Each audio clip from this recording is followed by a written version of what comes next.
Coach, आपकी host advocate प्रज्ञा भूषण आज फिर हाजिर हूं आपके सामने। दोस्तों, आपके फेवरेट टॉपिक यानी कि लॉ ऑफ अट्रैक्शन को लेकर के, उस टॉपिक को लेकर के जिससे आप जिंदगी में जो चाहे वो हासिल कर सकते हैं। जरूरत है तो आपकी इच्छा शक्ति की और थोड़ी सी टेक्निक्स की, यानी कि गलत तरीके से करने में आपके एफर्ट्स लगते चले जाते हैं पर मैनिफेस्टेशन नहीं हो पाता है उन डिजायर्स का उस लेवल पे जिस लेवल पे आपने कहीं सुना होता है या आप जानते हो कि हो सकता है लेकिन हो नहीं पा रहा होता है। तो दोस्तों, आज हम एक उस मैजिक नंबर की, उस मैजिक की बात करेंगे जिसकी बातें हमने बहुत सुनी है लेकिन शायद मोस्टली हम लोगों को, मैक्सिमम लोगों को उसका मतलब एक्चुअल मालूम ही नहीं है। वो है दोस्तों नंबर 0 और उसका रिलेशनशिप इस यूनिवर्स के साथ, इस ब्रह्मांड के साथ। तो दोस्तों, ये नंबर 0 का जादू क्या है? लोग बोलते हैं वो 0 से हीरो बन गया।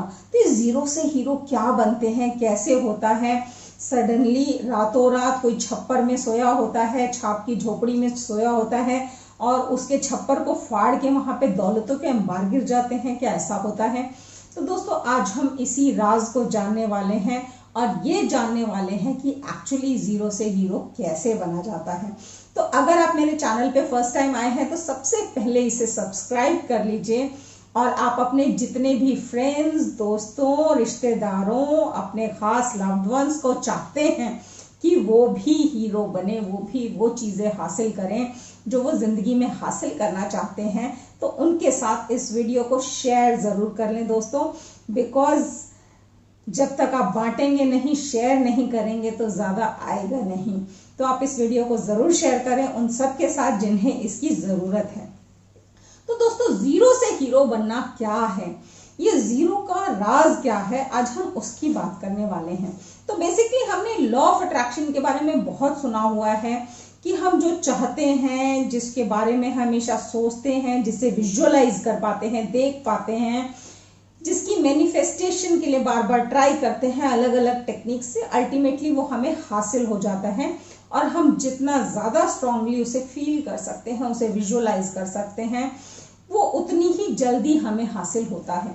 तो दोस्तों, बेसिकली इसका साइंस है क्या? बहुत लोग मुझसे सवाल करते हैं मेरे वीडियोस में, पिछले वीडियोस में भी कुछ लोगों ने सवाल किया कि क्या ये एक्चुअली साइंस है और कैसे लॉ ऑफ अट्रैक्शन काम करता है, ये 0 का रहस्य क्या है। तो आज मैं आपको थोड़ा सा बैकग्राउंड दूंगी कि इसमें साइंस क्या काम करता है और इसमें फिर 0 की क्या वैल्यू आती है। पहली चीज दोस्तों कि इस दुनिया में हर चीज मॉलिक्यूलर फॉर्म के अलग अलग स्ट्रक्चर्स हैं, छोटे छोटे इलेक्ट्रॉन्स, प्रोटॉन्स, न्यूट्रॉन्स के स्ट्रक्चर्स हैं जो अलग अलग तरीके से जुड़े हुए हैं और जिस वजह से उनकी अलग अलग शेप्स, साइजेस या उनकी अलग अलग केमिस्ट्री दिखती है, वो अलग रूप में नजर आते हैं हमें। अगर हम अपनी इस पूरी बॉडी को भी देखेंगे ना दोस्तों, ये एक डेंस स्ट्रक्चर है, उन्हीं छोटे छोटे इलेक्ट्रॉन्स, प्रोटॉन्स, न्यूट्रॉन्स यानी ये मॉलिक्यूलर स्ट्रक्चर है जिस फॉर्म में बंधा हुआ। अगर हम किसी इंफ्रारेड कैमरे में किसी इंसान को देखेंगे तो हमें ये तेजी से घूमते हुए ढेर सारे मॉलिक्यूल्स दिखेंगे ऊपर से नीचे तक, और हमें दिखेगा कि यहाँ पे कोई ऐसा प्रज्ञा भूषण नाम का इंसान नहीं खड़ा, यहाँ पे तो एक एनर्जी खड़ी है जो कि बहुत फास्ट मूविंग मॉलिक्यूल्स का एक तरह का स्ट्रक्चर है। तो दोस्तों, बेसिकली जो मैं हूं या जो आप हैं, जो हमारे आजू बाजू कार, मकान, बड़ी बड़ी गाड़ियां, एरोप्लेन्स, ये सब वही मॉलिक्यूलर स्ट्रक्चर्स हैं अलग अलग फॉर्म में। और ठीक उसी फॉर्म में हमारा ब्रेन भी है, हमारे थॉट्स भी हैं, वो भी एनर्जी हैं, वो भी एक तरह की एनर्जी है जो मूव करते हैं और बहुत फास्ट मूव करते हैं क्योंकि हमारा जो मॉलिक्यूलर स्ट्रक्चर है वो इतना डेंस है कि उसकी एक अलग स्पीड होती है। हम एक जो स्टैग्नेंट बड़े बड़े पहाड़ देखते हैं जो सालों से वहीं खड़े हैं, वो भी एक्चुअली इतना डेंस मॉलिक्यूलर स्ट्रक्चर है कि वो हमें हिलते हुए दिखते नहीं हैं। लेकिन अगर हम हाई विजन कैमरा के अंदर देखेंगे तो दिखेगा कि वो भी छोटे छोटे मॉलिक्यूल्स का बहुत डेंस स्ट्रक्चर है और वो एनर्जी ह्यूज फॉर्म में घूम रही है। तो ठीक इसी तरह दोस्तों मेरा शरीर भी है और मेरा दिमाग भी है। अब इस दिमाग में अगर हम मान के चलें कि ये जो मेरा ऊपर का हिस्सा है ये मेरा कॉन्शियस माइंड है, यानी कि वो दिमाग जो हर वक्त सोचने समझने की शक्ति रखता है, कई मिलियन ख्याल बुनता है, उन्हें रिजेक्ट करता है, एक्सेप्ट करता है और उसके अकॉर्डिंग अपनी जिंदगी बनाता है। और जो मेरा मान लीजिए जो लोअर हिस्सा है दिमाग का, ये मेरा सबकॉन्शियस माइंड है। सबकॉन्शियस माइंड यानी कि जहां पे ideas permanently kind of fix हो गए हैं, जो हमेशा काम करता है। जब मेरा कॉन्शियस माइंड ना भी काम कर रहा हो, जब मैं सो गई हूं, जब मैं बेहोश हूं, तो भी मेरा सबकॉन्शियस माइंड काम करता रहता है। तो दोस्तों इस सबकॉन्शियस माइंड का बेसिकली जो हमारे जो आइडियाज हैं वो क्या हैं, तो इस सबकॉन्शियस माइंड में हमारा होता है पैराडिम।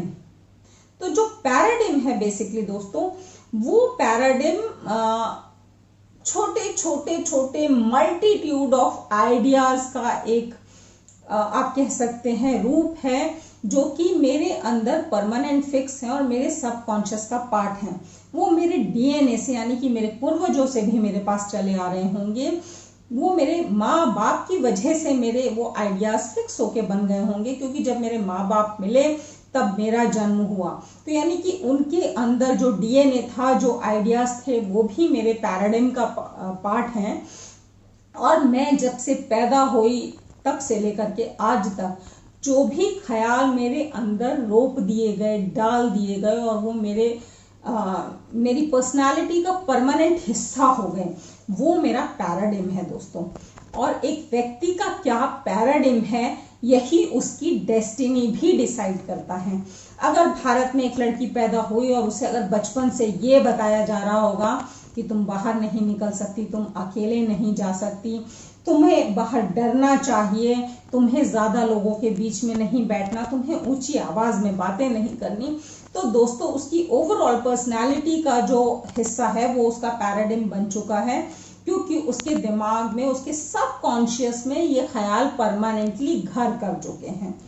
अब दोस्तों आप जिस लेवल पे हो, आपका पैराडिम परमानेंट हो चुका है, वही सोचता है, तो आप मान के चलो कि आपका जो सबकॉन्शियस माइंड है ना, वहां पे आपने एक चौकीदार बैठाया हुआ है।